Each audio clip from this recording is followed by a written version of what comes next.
بسم اللہ الرحمن الرحیم۔ السلام علیکم، رمضان مبارک سب لوگوں کو، دیکھنے سننے والوں کو سب کو۔ اچھا جی، یہاں پہ تھوڑا سا میں آپ کے ساتھ اپنی روٹین شیئر کروں گی کہ میں جو ہے وہ رمضان میں قرآن پاک پڑھنے کے لیے کیا کرتی ہوں۔ تو میرا خیال ہے آپ لوگوں کو بھی اسی طرح سے کر لینا چاہیے، زیادہ بہتر ہوتا ہے۔ ایک دفعہ ہی بیٹھ کے اتنے سارے سپارے پڑھے نہیں جاتے، مجھ سے تو نہیں پڑھے جاتے، پہلے پڑھ لیتی تھی، اب نہیں پڑھ سکتی۔ تو میں نے کیا کیا ہے کہ میں نے نا یہ الگ الگ سپاروں والا سیٹ نکال لیا ہے۔ تو اس میں جو ہے وہ ہر نماز کے ساتھ ایک ایک سپارہ پڑھ لیتی ہوں۔ کوشش میری ہوتی ہے کہ میں ایک ایک سپارہ پڑھ ہی لوں۔ تو ہر نماز کے ساتھ نہیں تو کم از کم چلو 2-3 نمازوں کے ساتھ تو پڑھا جا سکتا ہے نا۔ اس میں یہ ہوتا ہے کہ نماز آپ پڑھ رہے فوراً سے ایک سپارہ اٹھایا اور آپ نے پڑھ لیا جی۔ تو اس کے علاوہ قرآن پاک ہم جو تلاوت کرتے ہیں، اس کے علاوہ میں آپ لوگوں سے ایک اور بات کہنا چاہوں گی کہ جو قرآن پاک میں ہمارا اللہ تعالیٰ نے ہمیں پیغام دیا ہے، دیکھیں ہم عربی نہیں، ہم اجمی ہیں، ہم اجمیوں میں شامل ہوتے ہیں۔ عربی وہ ہیں جو عربی پڑھنا جانتے ہیں، عربی بولتے بھی ہیں، ان کی مادری زبان عربی ہے، ان کو پتہ ہے کہ قرآن پاک میں جو لکھا ہے وہ ان کو سمجھ آ رہا تھا۔ ہمیں تو سمجھ نہیں آ رہا تھا جب تک ہم اس کی تفسیر نہیں پڑھیں گے۔ تو اس کے لیے میں ایک ریکویسٹ کروں گی آپ سب سے بھی کہ جہاں ہم عربی اپنا قرآن پاک ویسے پڑھ رہے ہیں نا، ہم بس گنتیاں کر لیتے ہیں، ہم نے ایک سے قرآن پاک ختم کر لیا، 2 کر لیے، 3 کر لیے، لیکن اس میں جو لکھا ہے تو وہ ہمیں سمجھ نہیں آ رہا تو لکھا کیا ہے۔ میرے پاس تو یہ پین قرآن ہے، اگر آپ لوگوں کے پاس ہے تو آپ اسے استعمال کریں، اس سے فائدہ اٹھائیں، اس کی برکتیں جو ہے وہ سمیٹیں۔ نہیں ہے تو آپ قرآن پاک جو ترجمے والا ہوتا ہے اس سے پڑھ لیں، یا پھر یوٹیوب پہ بہت ساری ویڈیوز ہیں جس میں آپ کو ترجمہ، تفسیر، ہر چیز موجود مل جائے گی، اور کروم سے بھی آپ لوگ دیکھ سکتے ہیں، اور جو کتابیں ہیں حدیث کی وہ سب کچھ آپ کو مل جائے گا۔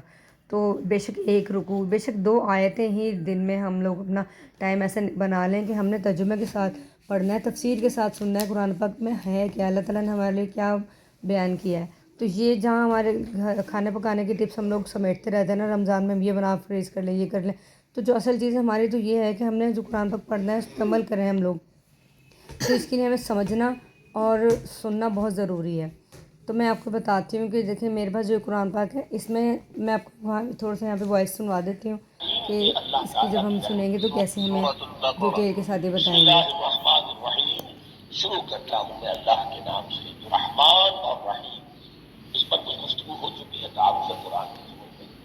یہ رحمان اور رحیم دو الف لام میم، الف لام میم جو حروف مقطعات ہیں، یہ علیحدہ علیحدہ پڑھے جاتے ہیں، علم نہیں پڑھ سکتے اس کو۔ الف لام میم، ہا میم ہے، ہا علیحدہ، میم علیحدہ، اگرچہ لکھے ہوئے ہوتے ہیں جڑے ہوئے، کاف ہا یا عین صاد لکھے ہوئے جڑے ہوئے، پڑھے جائیں گے علیحدہ علیحدہ، قطع علیحدہ کرنا۔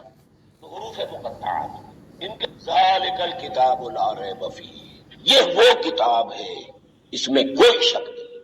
الکتاب اس لیے کہا گیا ہے کہ قرآن مجید کی پیشین گوئیاں اور خوشخبریاں سابقہ کتابوں میں موجود تھیں، اور چونکہ اس سورہ مبارکہ میں اصل خطاب کا رخ جو ہے وہ ہے سابقہ امت۔ جی تو دیکھا آپ نے کہ کتنی بہترین ہمارے پاس ایک سہولت موجود ہے، جہاں ہم اتنے مہنگے مہنگے سوٹ لیتے ہیں۔ میں تو کہہ رہی ہوں اپنے 2 سوٹوں کے پیسوں سے نا آپ ہدیہ دے کے تو یہ قرآن پاک لیں، اور آپ کو ڈاکٹر اسرار احمد کی آواز میں آپ کو بیان بہت اچھا سننے کو ملے گا۔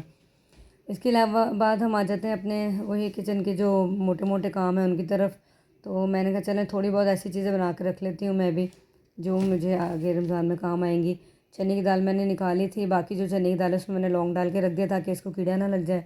تو میں نے یہاں پہ چنے کی دال بھگوئی شامی کباب بنانے کے لیے، کیونکہ ظاہر ہے جو بچے ہیں چھوٹے تو ان کو تو بندہ اسکول لنچ میں دے دیتا ہے، جو بزرگ ہیں ان کو بھی کھانا چاہیے ہوتا ہے۔ تو یہاں پہ میں نے مٹن بنایا تھا ابو جی کے لیے، وہ فریز کر دیا، چکن بنایا تھا وہ بھی فریز کر دیا، دکھانے کے لیے میں نے بس ایک ایک رکھے تھے اس میں کٹوری میں نکال کے، کیونکہ وہ دوپہر میں بس سالن لیتے ہیں، تو کبھی نہ ہو تو ہمیں یہ کہ خاص طور پر اٹھنا نہیں پڑتا کھانا بنانے کے لیے، کیونکہ گیس کا بھی تو مسئلہ ہے نا، آج کل دوپہر میں نہیں آئے گی، اب شام میں آئے گی گیس۔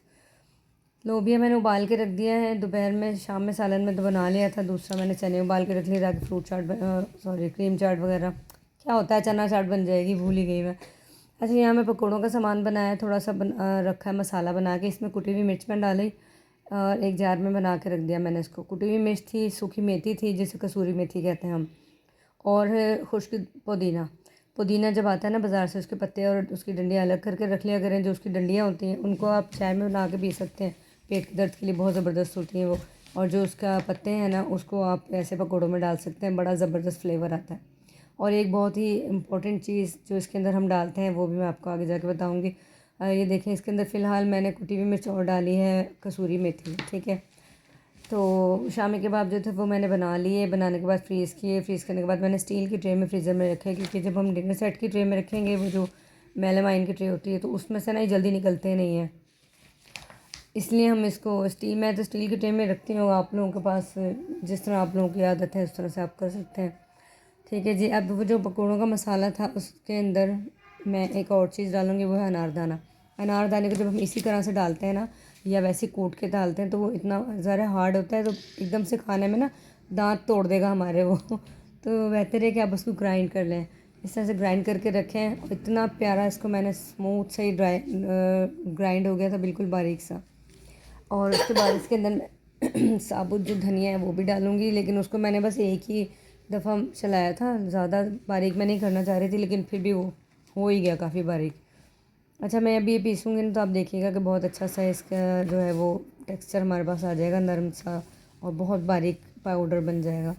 اچھا مجھے ایک آپ سے یہ بھی پوچھنا تھا کہ آپ لوگوں میں سے جو بھی میری ویڈیو کو 2 پہ لگا کے دیکھتا ہے نا اسپیڈ میں، وہ مجھے کامنٹ کر کے بتائیے گا، کیونکہ میری ویڈیو ہوتی تو 8-9 منٹ کی ہیں، لیکن میرے پاس جو ویو ڈیوریشن ٹائم آ رہا ہوتا ہے نا، وہ 1 منٹ آ رہا ہوتا ہے. تو مجھے پتہ چل جاتا ہے کہ یہ سب لوگ جو ہے وہ 2 کی اسپیڈ پہ لگا کے دیکھتے ہیں، کیونکہ ظاہر ہے ہم لوگ خود بھی یہی کچھ ہی کرتے ہیں اسپیڈ کے ساتھ. لیکن میں کنفرم کرنا چاہ رہی تھی کہ واقعی ایسا ہوتا ہے. اچھا جی اناردانہ میں نے پیس لیا ہے، دیکھیں. اور اس کو میں سارا نہیں ڈالوں گی، جتنا مناسب مقدار ہوگا وہ میں اس میں ڈالوں گی. 3-4 چمچ ہم نے اس میں ڈالے نا، باقی ہم الگ سے ڈال کے رکھ لیں گے، تاکہ وہ نیکسٹ ٹائم جب دوبارہ ہمیں خط بنانا پڑے تو ہمارے پاس الگ الگ چیزیں موجود ہوں. اور اس کے بعد یہ دیکھیں میں نے اس میں یہ ڈال دیا ہے. اور روزہ تھا، ٹیسٹ تو کر نہیں سکتی تھی اس کا میں کہ کیسا بنا ہے دیکھنے میں. اچھا ویسے رمضان میں ویڈیو بنانے واقعی بہت زیادہ نا مشکل ہے. یہ صبح جب سب لوگ سو رہے تھے نا، تو میں نے ساری اپنی ویڈیو بنائی ہے. مسالے وغیرہ، شامی کباب اور چٹنی اور رائتا، وہ سب میں نے صبح ہی بنایا ہے. اور آج پہلا روزہ تھا، پتہ نہیں بھوک تو لگی نہیں، لیکن پھر بھی میرے سر میں کچھ شدید قسم کا درد رہا ہے آج. بس اللہ تعالیٰ سے دعا ہے اللہ میں سب کے روزے جو ہے وہ خیر و عافیت کے ساتھ مکمل کروائے، اور اس کو قبول بھی کرے. ظاہر ہے اس کو قبول ہی نہیں ہوگی تو ہماری محنت بھی ضائع ہو جائے گی. اچھا جی یہ ہمارا ثابوت دھنیا ہے، اس کو بھی میں نے ایسے ہی گرائنڈ کیا، اور گرائنڈ کرنے کے بعد میں نے اسے اس پاؤڈر میں مکس کر دیا. اور جب میں نے اس کو کھولا تھا نا، اس میں سے کوئی بہترین قسم کی خوشبو آ رہی تھی، بہت زبردست. ہمارے جو اللہ تعالیٰ نے ہمیں جو مسالے دیے نا، میں تو کہتی ہوں اللہ تعالیٰ نے کہ ہمیں چھپی ہوئی کوئی ہماری سمجھ لیں کہ خزانہ ہے ہمارے کچن میں، ایک سے ایک چیز. کووڈ کے دوران لوگوں پوری دنیا مان گئی کہ پاکستان کے جو مسالے ہیں وہ سمجھ آئیے کہ لوگ وہ کیوں یوز کرتے ہیں، کیونکہ جو گورے ہیں وہ ان لوگوں کو تو پتہ ہی نہیں ان مسالوں کا. ہم لوگ ہی زیادہ یوز کرتے ہیں نا، انڈیا پاکستان کے لوگ. تھک گئی میں. اچھا جی تو یہاں ہم نے مکس کر لیا ہے اپنا یہ پکوڑے مکس کا مسالہ. اور اس کا ویسے لیئرز میں بڑا اچھا لگ رہا تھا. اوپر پودینہ دھنیا ہے، ثابت دھنیا، اس کے نیچے جو ہے وہ اناردانہ، اس کے نیچے وہ ہمارا جو کسوری میتھی ہے، اور جو پودینہ ہے، اور باقی جو ہے ہمارے کٹی ہوئی مرچ. نیکسٹ ٹپ کی طرف آ جاتے ہیں. یہ میں آپ کو بتاؤں گی کہ جو ہم گرین چٹنی پیس کے رکھتے ہیں نا، تو جب ہماری وہ چٹنی پرانی ہو جاتی ہے نا، فریج میں پڑی رہتی ہے، ہم جو فریز کر لیتے ہیں، تو اس سے پھر نا تھوڑا جو رائتا ہے وہ بلیک سا بننے لگ جاتا ہے. تو آپ کیا کریں کہ جب آپ یہ گرین بنایا کریں نا چٹنی فریز کرنے کے لیے، تو اس میں 2-3 چمچ دہی کے ملا لیں. دہی ملائیں گے نا، تو جس وقت آپ نے رائتا بنانا ہے، تو اپنی دہی کو آپ نے جو رائتے والی اس کو اچھی طرح بلینڈ کر کے اس کے اندر ہلکی سی نمک اور کالی مرچ اور زیرہ ڈالیں، اور 1 کیوب ڈال کے رکھ دیں. جب آپ فری ہوں گے تو دیکھیے گا کہ یہ اتنا زبردست فریش گرین کلر کا آپ کا یہ رائتا بن جائے گا.